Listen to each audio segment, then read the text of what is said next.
दोस्तों, भारत और चाइना का कंपैरिजन होना आम बात है, पर क्या वास्तविकता में दोनों देशों का कोई कंपैरिजन है? क्या भारत चीन की इकोनॉमी के आसपास भी आता है?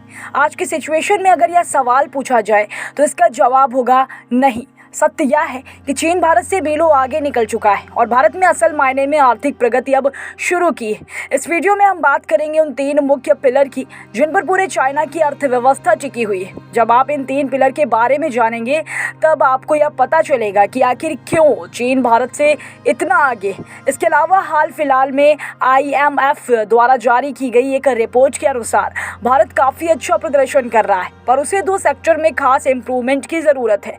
अगर भारत ने ऐसा किया तो भारत जर्मनी और जापान को पीछे छोड़कर तीसरी सबसे बड़ी इकोनॉमी तो बनेगा ही, इसके साथ ही साथ 2030 तक $10 ट्रिलियन की इकोनॉमी भी बन जाएगा। तो कौन से हैं आखिर वह 2 सेक्टर जिन पर भारत को जल्द से जल्द काम करना होगा? चाइना और भारत की इकोनॉमी का कंपैरिजन किया जाए तो शुरुआत से चाइना कभी भारत से इतना आगे नहीं था। वर्ष 2000 के पहले तक दोनों की अर्थव्यवस्था एक दूसरे के आसपास ही थी। हालांकि तब भी चाइना हमसे थोड़ा आगे था, पर यह डिफरेंस बहुत ज़्यादा नहीं था।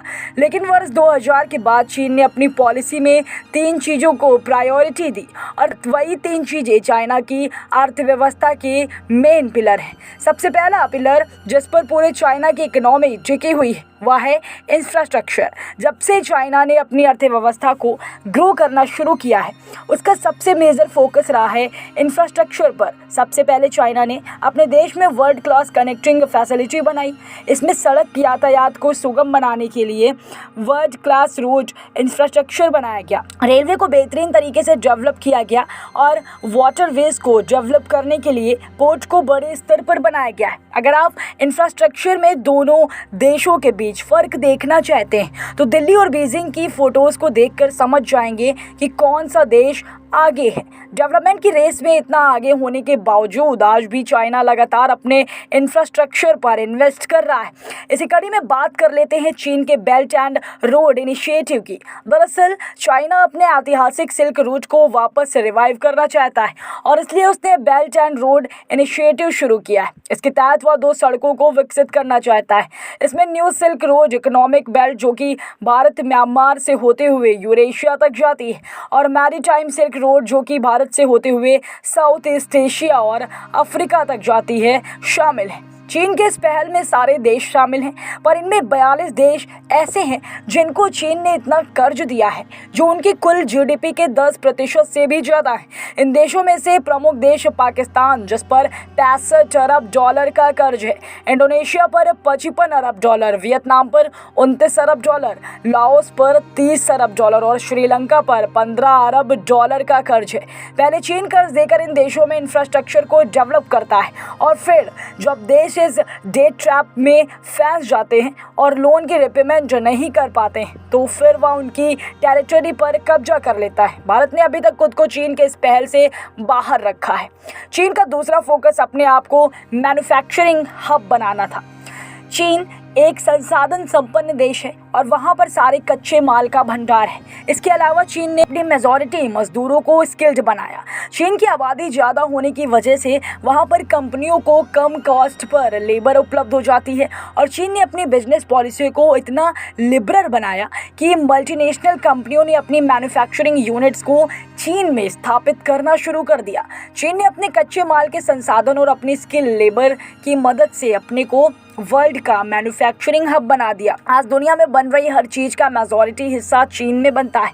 बता दें कि मैन्युफैक्चरिंग के साथ साथ चीन जमकर एक्सपोर्ट करता है जिससे उसकी GDP और विदेशी रिजर्व भी बढ़ते हैं। अब भारत में भी मेक इन इंडिया के जरिए मैन्युफैक्चरिंग हब बनने पर जोर दिया है। इसके अतिरिक्त भारत चाइना की $1.2 ट्रिलियन की GDP को हड़पने का प्लान बना चुका है।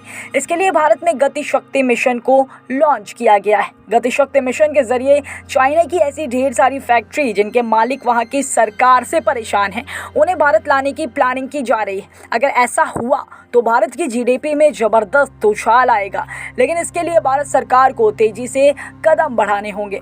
चाइना का तीसरा मेन पिलर है इन्वेस्टमेंट। चाइना में चूंकि रिसोर्सेज और मैन पावर की कोई भी कमी नहीं, इसलिए बाहर की सभी कंपनियां चाइना में आकर इन्वेस्ट करती हैं। चाइना की सरकार ने इसके लिए एक बेहतरीन बिजनेस इकोसिस्टम तैयार किया है। यहाँ तक कि चाइना अपने लोकल बिजनेस में भी खूब इन्वेस्ट करता है। लोगों में लोकल प्रोडक्ट्स को प्रमोट करने के लिए भारत सरकार द्वारा चलाया जाने वाला वोकल फॉर लोकल चाइना द्वारा बहुत पहले से चलाया जा रहा है। इसके तहत वहाँ के लोग लोकल मेड प्रोडक्ट्स का इस्तेमाल करते हैं, जिससे चाइना के खुद के स्टार्टअप और बिजनेस की खूब ग्रोथ होती है। पर अब स्थिति बदल चुकी है। एक रिपोर्ट के अनुसार चाइना के बिजनेसमैन में सरकार के प्रति असंतोष बढ़ रहा है। ऐसे ढेरों व्यापारियों के नाम सामने आए हैं जो अपने बिजनेस को बंद करके दूसरी जगह पर बिजनेस खोलना चाहते हैं। ऐसे कई सारे इंडस्ट्रियलिस्ट और बिजनेसमैन हैं जो चाइना को छोड़कर किसी अन्य देश में सेटल होना चाहते हैं। कुछ समय पहले आपने खबर सुनी होगी जब अलीबाबा के फाउंडर जैक मा गायब हो गए थे। इसी प्रकार की खबरें अब चाइना में आम हो चुकी हैं। साथ ही साथ रोज रोज कोविड जैसी समस्याओं के आने से बिजनेस प्रभावित हो रहे हैं और इसी वजह से चाइना के बिजनेसमैन दूसरे देशों में सेटल होने का प्लान बना रहे हैं। अब बात कर लेते हैं कि आखिर भारत कैसे चीन को पीछे छोड़ सकता है। अर्थव्यवस्था के मामले में भारत इस समय दुनिया की 5वीं सबसे बड़ी अर्थव्यवस्था है। कुछ समय पहले ही भारत ने ब्रिटेन को पीछे छोड़ा है। उम्मीद की जा रही है कि अगले 3 से 4 वर्षों में भारत जर्मनी को भी पीछे छोड़ देगा और अगले 6 वर्षों में जापान को भी पीछे छोड़ देगा। ऐसे में अमेरिका और चीन के बाद भारत दुनिया की सबसे बड़ी अर्थव्यवस्था बन जाएगा वर्ष 2028 तक। पर इसके बाद भी भारत चीन से बहुत पीछे होगा। अभी हम $4 ट्रिलियन के आसपास की जीडीपी रखते हैं, वही चीन $20 ट्रिलियन तक पहुंचने वाला है।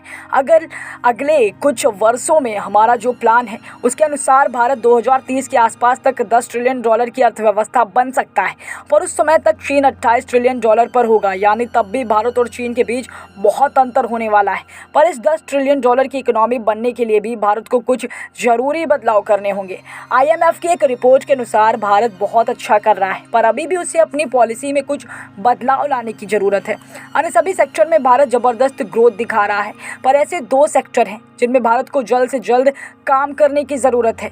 इनमें सबसे पहला सेक्टर है health sector. World health organization की एक रिपोर्ट के अनुसार हर साल भारत में करीब 100 मिलियन लोग गरीबी में चले जाते हैं मेडिकल बिल की वजह से। यानी सिर्फ अस्पताल के खर्चों से हर साल कितने लोग गरीब हो जाते हैं। ऐसा इसलिए है क्योंकि भारत में सरकारी हेल्थ सेक्टर अच्छा नहीं है, जिस वजह से लोगों को प्राइवेट अस्पतालों में इलाज करवाने जाना पड़ता है या इलाज उनकी जेब पर बहुत भारी पड़ता है और लोगों की सालों की कमाई इस इलाज में खर्च हो जाती है, जिससे वह गरीबी में पहुंच जाते हैं। अगर भारत जल्द से जल्द अपनी हेल्थ इंफ्रास्ट्रक्चर को सुधार ले तो इन लोगों को गरीबी में जाने से बचाया जा सकता है और इससे भारत की अर्थव्यवस्था को भी सुधारने में मदद मिलेगी। वही दूसरा महत्वपूर्ण सेक्टर है एजुकेशन। चीन ने भी अपनी एजुकेशन पर खूब खर्चा किया था, लेकिन उसने सबसे पहले एजुकेशन का इंफ्रास्ट्रक्चर बनाने पर ध्यान दिया।